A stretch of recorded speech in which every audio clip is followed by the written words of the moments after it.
With an inside look to Aledo Athletics, this is the Community News Pregame Show.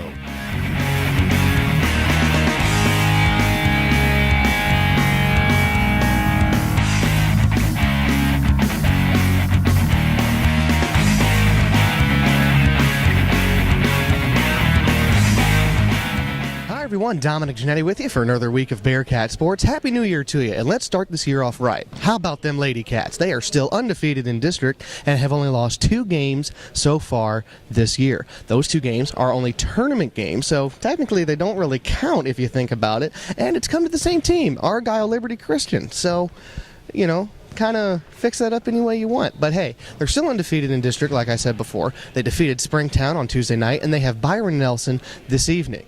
And Coach Rusty Johnson is still positive with his team, even though there's still some tweaking that needs to be done. Here's what he said Wednesday after the game. I thought first half, and I told the girls that we moved the ball and moved without the ball as well as we have in a long time. I thought the first half, I don't know what we scored, 27, 30 points in the first half, but we moved really well, and we saw things that we hadn't been seeing, and I was really pleased first half, offensively and defensively. We gave up 1 point in the first quarter. Was able to use the bench a lot in the second quarter. Very pleased first half.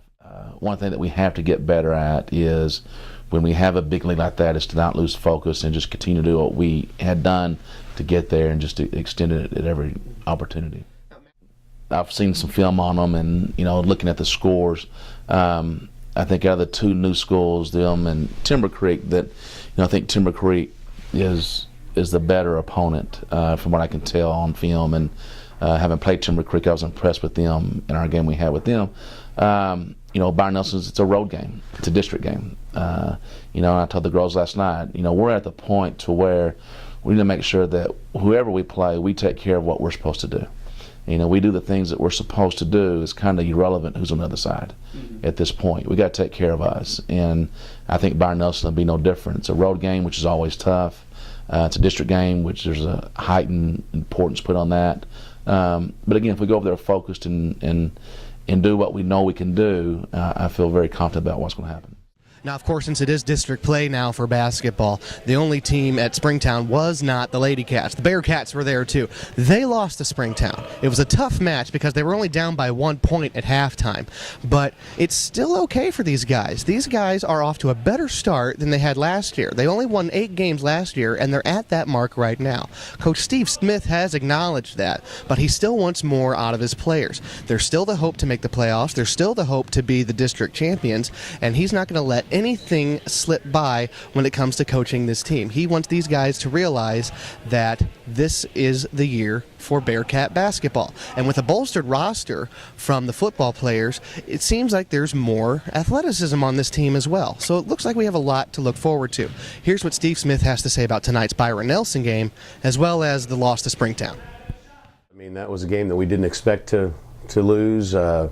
I didn't see it coming. I really thought we would go in there and physically manhandle them. That wasn't the case. We gave up far too many offensive rebounds. We weren't able to finish shots around the basket. We had a horrible night shooting from the perimeter. We didn't have too many turnovers, so that wasn't an issue. But we gave up far too many second chances for them. And, the result when you give up second chances against a team that you're better than is an 8-point loss. Had we done the little things the way we were supposed to, it could have very easily been a 15 to 20 point win. They wisely went to a 1-3-1 zone. We got a little stagnant against the 1-3-1 zone, and you've got to be able to shoot the ball a little bit against the zone to stretch it out and get them to come out and guard you so you can throw it inside. We couldn't get anything going from the perimeter. They stayed in the zone, to their credit. And if you're not going to shoot a team out of a zone, they're going to sit back in that zone, and they were kind of bottling things up inside. We weren't able to get anything going on penetration or post-entry passes. And I'd be, without having done the stats yet, we'll do that this afternoon, I'd be willing to bet that our points in the paint were less than 10. Well, their record speaks for itself. They're somewhere along the lines of 15-4 right now. They've won a lot of ball games. They haven't played a great quality of competition yet, but they're winning, and they're understanding and learning how to win. So that's a scary factor for this team. They have great guards. Their guard play is tremendous. If we can match their guard play, I think we have an advantage inside. But we've got to do two things. We've got to be willing to post up big, and then we've got to be willing to throw the ball inside, and then we've got to finish once we get it. And we're working hard at that in practice. Again, it just takes time. Today was our 4th practice with these new faces, and I think you'll see improvement, but it's a slow process. I just hope in the process we don't have to take too many more hits like we did last night. Now, of course, you don't want to count the Bearcats out this basketball season. Obviously, a lot left to do and a lot left to expect. Now, of course, it is 2011, a whole new year, and that means a whole new year for the World's Game here in our small town. That's right, soccer is starting back up, and the guys' team has a lot of expectations. Coach Derek Vierling says they're a young team, but they're still experienced from last year's team, which makes it good. Last 2 years, Midlothian has beaten the Bearcats in the playoffs and has wrecked a few dreams of some of the players, but hey, we've got a lot to look forward to this year because they don't have to play Midlothian. Midlothian moved up to 5A, and even though the season doesn't start for a few more weeks, they got a scrimmage tonight against those Parker County rivals, Weatherford. Now, Derek Vierling says it is a friendly rivalry, but hey, when Aledo and Weatherford hook up, you know it's going to be a good match. So here's what he has to say about the expectations when it comes to this new 2011 season. We had 14 seniors last year, and 7 of them started, so we're returning 4 starters, and 2 of those returners were freshmen last year. So we're starting out real young, but things are going well. Hopefully tonight against Weatherford, we'll see what it looks like against somebody else other than ourselves. So. Okay. Now with this young team, does that mean it's a rebuilding year, or is it... You know, we hate to say rebuild around here. I mean, we've been to the playoffs 9 years in a row, so you know it's kind of reload.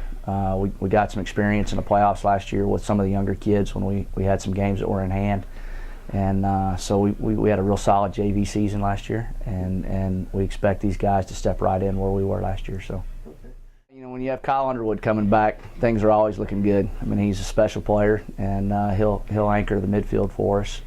You lose 3 guys that scored all our goals last year to graduation. You know, we're going to struggle a little bit scoring goals, but Rob Lowers is coming back, and he's a 2-year letterman, and we've got a couple younger kids that should help out in that capacity. Defensively, you know, the 2 freshmen that started last year, both sophomores, and they got a lot of experience, and probably played their best games in the playoffs last year. So we're excited about that. In the goal, we're raw, we're green, we're inexperienced. We've got 4 guys that are vying for it, and hopefully by the time season rolls around, one of them steps up and we can make something happen. Now, of course, the soccer team is something to look forward to, and it's just not the guys. It's the girls, too. And Coach Derek Vierling is also the coach of the girls' team. Again, he says they're a young team like the guys, but this could be a very close-knit team, kind of like what we saw with volleyball and what we're seeing right now with basketball. When these girls get together and they become a close-knit squad, there is nothing that they can't do. And age in this factor doesn't even play a role. It doesn't matter if they're freshmen, seniors, juniors, sophomores, however you want to put them in a bunch, they're going to be a close-knit group, and he expects a lot out of that this year. They tied their scrimmage earlier this week against Fort Worth Arlington Heights. Here's what he expects out of the girls this year. We had 8 seniors, and 6 of them started, so we've got 5 returning starters, but there are 5 key pieces that are coming back. Caitlin Murray in the goal, and then Stephanie Neely up top was our leading goal scorer, and then 2 of our center mids. One was district MVP, and one could have been Offensive Player of the Year. She wasn't sharing with Stephanie. So, and then we had a freshman, Bailey, that played quite a bit at forward. So we've got 2 goal scorers, 2 center mids, and a forward. So we're real solid down the middle. And unfortunately, our back line is all brand new, but they were our strength in our scrimmage Tuesday night. Defensively, I was real pleased the way we played. So having lost in the first round of the playoffs 2 years in a row, you know, they've got a chip on their shoulder, and you know, we've won district 6 years in a row, 5 of them undefeated. So, you know, we've kind of set our goals higher than just winning districts. So they're real focused. And like I said, I thought we did real well against Heights. And Heights is a real strong 4A girls program. And, you know, we played them 0-0. And I think had we played it in a game situation, we probably would have won the game. We had controlled subs and made subs in scenarios that we wouldn't normally do in a game. We did them based on time just to see people play in different positions. So what's the overall expectations for the girls? Do you really expect a lot of an offensive push? Yeah, I mean, when you've got your top goal scorer and your top assist, I mean, Leslie Coates was district MVP as a sophomore. She's coming back, and Allie Swift, who was our second leading goal scorer, is back, and Bailey. Scott, who was our third leading goal scorer, is back. So we've got all of our offensive firepower back. And when you've got Caitlin in the goal, it makes your defense look real good. So, we've got some girls, Michaela Place, really stepping up defensively for us. So I think that, winning district is something that we really believe will happen. And then from there, it's winning games in the playoffs. So. Now here's a couple of fun facts for you. Did you know that 2 famous students once roamed the hallways of Fort Worth Arlington Heights High School? Well, at least one's famous for a good reason. That one famous person for a good reason is country music legend John Denver, and the other one is Lee Harvey Oswald. We don't really need to say much about him. We all know who he is. Anyway, there's a little fun fact for you. To sum it up, I like to throw in my 2 cents as usual, and this year will be no different.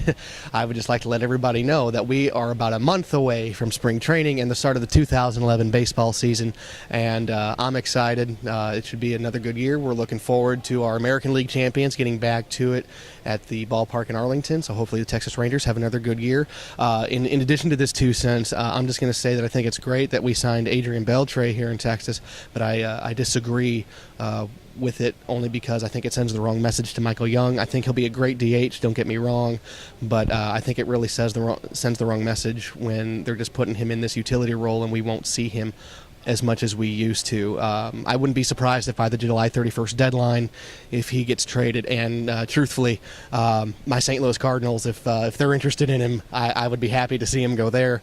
But anywhere else that would need somebody on the hot corner, they're going to find a lot of value in Michael Young if he does end up getting traded. And I think it's just inevitable. If it doesn't happen by July 31st, 2011 could very well be the last year you see Michael Young wearing number 10 in Texas. So that's my thought there. And then, of course, I have my predictions in St. Louis.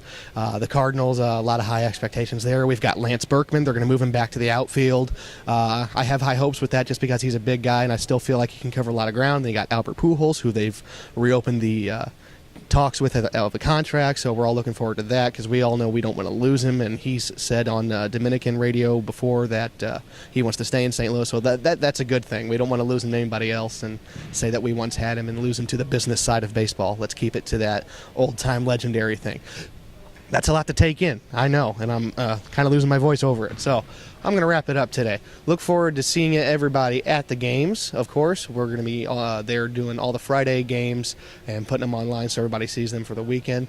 And a new thing this year, if you're interested in getting any of the videos that we do, I will be happy to put them on DVD for you guys and sell them to you. We got a new thing going on at the Community News, so if anybody's interested, always let us know. You can come to community-news.com, or you can just give us a call at 817-441-7661. So there's my predictions, there's my plugs. We'll see everybody next week. Take care.